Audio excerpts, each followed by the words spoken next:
pessoal, de volta com o CMCast. Ricardo, você tá bem? Estamos bem, Carlinhos. Ricardo, tem uma eleição, a nossa eleição para governador, ela tem um aspecto interessante. São dois jovens políticos, jovens mesmo, assim, com uma longa carreira ainda pela frente. Eu conversei com uma pessoa que já foi ligada aos dois, não posso dizer o nome dele, que ele me disse uma coisa que me deixou pensativo e queria compartilhar isso com você e depois ver se a gente desenvolve esse tema. Tanto o JHC quanto o Renan Filho são vencedores na política, venceram muito cedo, cada um com sua trajetória. Um foi prefeito de Murici, outro foi deputado estadual, muito jovens mesmo eles venceram. E aí, um traço da personalidade se criou nos dois. É essa coisa de os dois acharem que estão certos sempre, porque o caminho sempre é muito vitorioso. Então, eu estou falando de o entorno dos dois. Tem dificuldades, às vezes, para conversar, para fazer o contraditório com os dois. E surge um termo chamado professores de Deus. Eles se acham especialistas em tudo. Tanto que eles são, o JHC e o Renan, cuidam muito da parte da campanha como um todo. E as pessoas mais técnicas têm dificuldade de entrar. Você concorda com esse colega meu? E você acha que isso...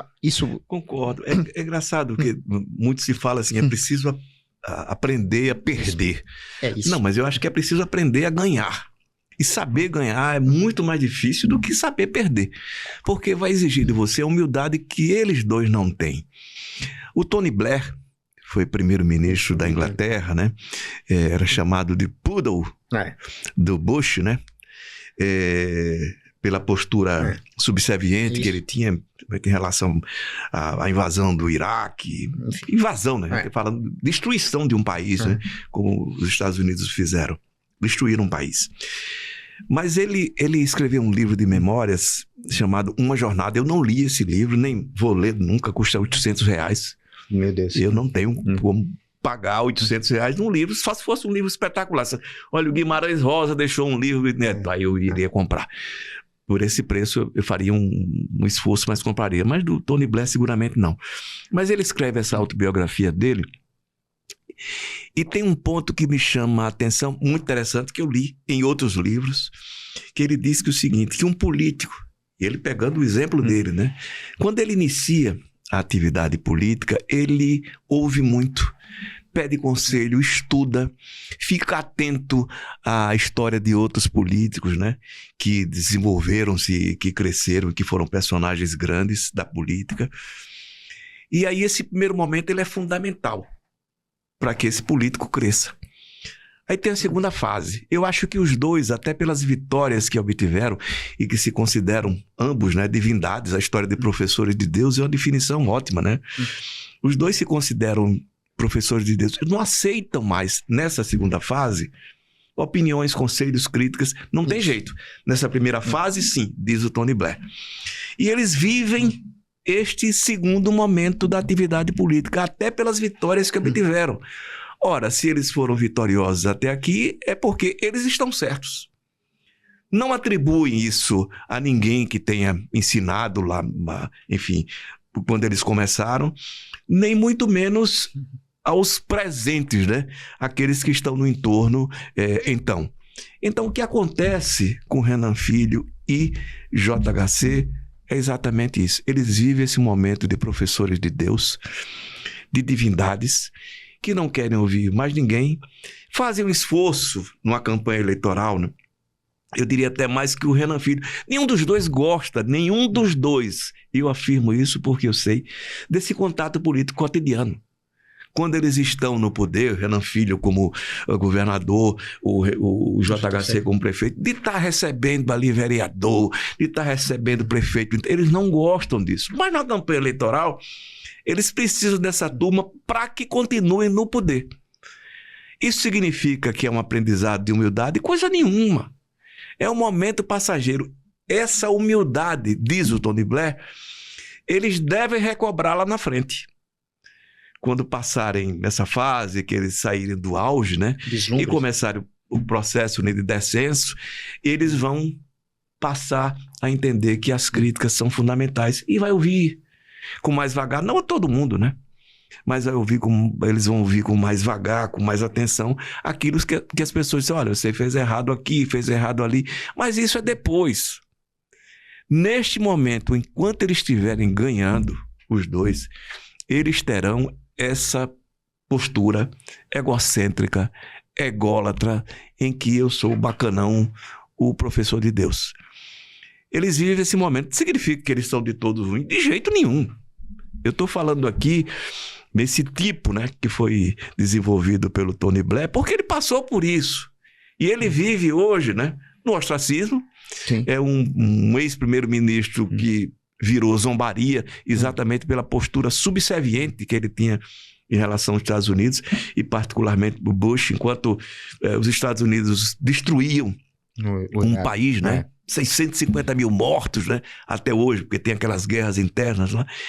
Ele estava como força auxiliar dos Estados Unidos e particularmente obedecendo às ordens do Bush. Transformou-se num homem pequeno. Não estou dizendo que os dois vão se tornar pequenos, não. Mas eles vão ver que eles estão fazendo neste momento, não agora, mas na frente, um monte de bobagem, inclusive essa postura arrogante, egocêntrica que eles têm hoje. Repito, eles têm qualidades, os dois, como gestores, poderiam ser melhores desde que tivessem uma postura de humildade, soubessem ganhar. Será que eles vão precisar de saber perder para que melhorem, né, como políticos, né? Enfim, nem sempre, né? Você perdendo, você aprende. Aliás, tem gente que não aprende de jeito nenhum, nem ganhando, nem perdendo. Vai até o fim da vida, né? Achando que é ungido. E talvez, nesse momento, os dois se achem ungidos. Acho uma bobagem. Acho que se eles tiverem um pouco mais de humildade e de capilaridade, né? Ouvir as pessoas e opiniões diferentes, né? Transitarem por caminhos diferentes da atividade política. Porque se você só vive aquilo, se você só vive o poder, você só vai pensar no poder. Então, tudo que você viver no seu cotidiano vai ser em prol do poder. Sai um pouco disso, né? Dessa clausura, né? Ou dessa bolha, né? Para que possa entender um pouco mais do mundo. Se você entender um pouco mais do mundo, das pessoas, você vai entender, inclusive, de você mesmo. Acho que eles pecam muito por isso, por esse egocentrismo, por essa falta de, enfim, de possibilidade, né, de ouvir mais e de entenderem que eles cometem muitos erros, inclusive hoje. Eles só vão ver depois. Pois é. Já agora, um dos dois vai perder. Né? É impossível os dois ganharem. E aí, esse aspecto é tão importante que a gente está levantando, que alguns analistas e assessores, eles acreditam que quem for menos arrogante pode ganhar. Então, isso. Até o ponto é esse, assim, quem for menos arrogante dos dois pode ter uma vantagem. Esse pode ser um fator decisivo um traço de personalidade. Né? E aí eu vou fazer uma provocação. O Renan Filho, ele não teria um entorno mais cascudo? O Renan Filho tem entorno, né? Começa pelo Renan Pai, que tem algumas pessoas que ao longo da... O Renan Pai foi da esquerda, né? Isso. Foi um cara da esquerda formado ali com alguns intelectuais desse meio, né? Que o JHC nunca conviveu com esse tipo de gente. Não estou dizendo que é melhor ou pior, não. Mas tem pessoas que conseguem enxergar. Renan Pai foi para direita, né? Foi o líder do Collor, foi o cara que aprovou o bloqueio da poupança, né? No Congresso Nacional, que ele como líder do Collor. Mas essas pessoas, tem alguns que convivem ali ainda no entorno e que ajudaram na formação do Renan Pai, que o João Caldas Pai não tem, nunca teve. Sempre foi um sujeito muito esperto, que se criou ali no meio político, um cara que veio do interior, enfim, fazia política no interior, mas que conseguiu se eleger deputado estadual, depois deputado federal, chegou a ser candidato, né, a prefeito de Maceió, João Caldas, né? Mas assim, esse entorno, me parece, do Renan Filho, me parece mais experiente. Agora, uma coisa que eu chamei a atenção um dia desse para você aqui, e eu vou fazer de novo. Seria importante que nós, e não apenas com os dois, mas de forma geral, todas as pessoas que a gente de alguma forma imagina a possibilidade de votar nelas, né? Enfim, candidatos a federal, estadual, a senador, seja o que for, se a gente conhecesse como é o cotidiano dessas pessoas, com seus empregados domésticos, com o porteiro do prédio, né? Com o motorista, como é que eles tratam. Isso diz muito, revela muito da personalidade deles. Um sujeito, seja o que for, que trata mal os mais humildes, não merece o seu voto. Seja ele quem for. Essa história de estar gritando de assédio moral, hoje virou assédio moral, né? Mas assim, a falta de respeito com quem é mais humilde, este cara, essa mulher, seja quem for, não merece o seu voto. E isso diz muito sobre a personalidade delas, inclusive como gestor ou como parlamentar. Então seria importante que a gente, de alguma forma, procurasse saber isso. Não é a vida pessoal? Não. É a vida da pessoa. A vida da pessoa. O cara, se é uma pessoa pública, ela tem uma vida publicizada. Se você conhece alguém que conviva com esses personagens, pergunte como é ela no dia a dia, como é que ela trata o porteiro do prédio. Tem um deputado federal aqui, eu não vou revelar o nome, que ninguém no prédio dele gosta dele. Ele trata mal o porteiro, trata mal o zelador, trata mal a moça da limpeza. Ou seja, um sujeito como esse, deputado, peraí, gente, não merece seu voto. Não vote nesse tipo de gente. Gente que respeita os mais humildes, é um bom começo para que você tenha um olhar especial sobre ela. Só para finalizar isso, eu acho esse início de pré-campanha, porque parece que não tem campanha, né? A gente até brincou com isso. São tão iguais, JHC e o Renan, iguais até na abordagem, iguais na forma, é a dancinha, é o cumprimento, é a criança. Eles são tão ridículo, né? Eu acho também. Você acha também, muita gente acha. Eu queria que tão iguais. Você vê alguma diferença nos dois, assim? Você acha que os dois, de alguma forma, vão... O que é que vai diferenciar? A gente falou um bom tempo agora sobre o que junta os dois, o que eles são parecidos. Mas o que diferencia os dois, assim? Jovens, arrogantes, que são professores de Deus, de famílias poderosas na política, tudo muito igual. Bons gestores, liberais. A gente já traçou aqui. Não tem ninguém de esquerda, essa história de... Todos ali são de centro-direita e acabou, né? São liberais. Isso não significa que eles devem ser eliminados de jeito nenhum. O fato de eu não concordar com essa postura deles, né? De achar que a economia está acima do social. Para mim, sempre o social vai estar acima da economia. Mas isso é uma visão que existe e ela é dominante hoje no mundo, né? Dominante hoje no mundo, na grande maioria dos países. Mas assim, eu não vejo grande diferença entre eles. Talvez a diferença de idade, de experiência. O Renan Filho chegou ao ministro, bom ministro, né? Bem avaliado e tal. Diante daquilo que se podia esperar. Eu acho que os dois são bons gestores. Isso é importante. Eles têm o que mostrar, né? Como gestores, o Renan Filho como governador, o JHC como prefeito. Mas assim, eu gostaria de ver mais. Gostaria de ver mais. De ver mais, coisas melhores. Real, uma visão mais solidária, uma visão social mais contundente. Assim, a erradicação do analfabetismo é a minha meta, a erradicação da pobreza, mas que isso resultasse em políticas que de fato levassem a isso. Não só no discurso. Eu queria ver isso. E não vejo nenhum dos dois com esse afã, com essa vontade, com esse desejo de que Alagoas muda, se mudar a qualidade da educação, se mudar a qualidade de saúde, que desvio de 100 milhões é um desvio a ser considerado e não pode se passar a mão por cima, seja de quem for, seja como for. E outra coisa, não me junto com pistoleiro. É isso. Sim, acho que o recado foi dado. Mas eu concordo, sou desse time também, dessa questão. Alagoas é um estado muito pobre. Muito pobre. E às vezes a gente parece, minha impressão, nas campanhas dos dois, que a gente tá no Canadá, na Suíça. Enfim, mas Alagoas continua muito pobre. Vamos lá? Vamos lá. Então vamos para as dicas culturais. A minha é a última da sequência, como eu prometi, a última da sequência da Copa do Mundo, né?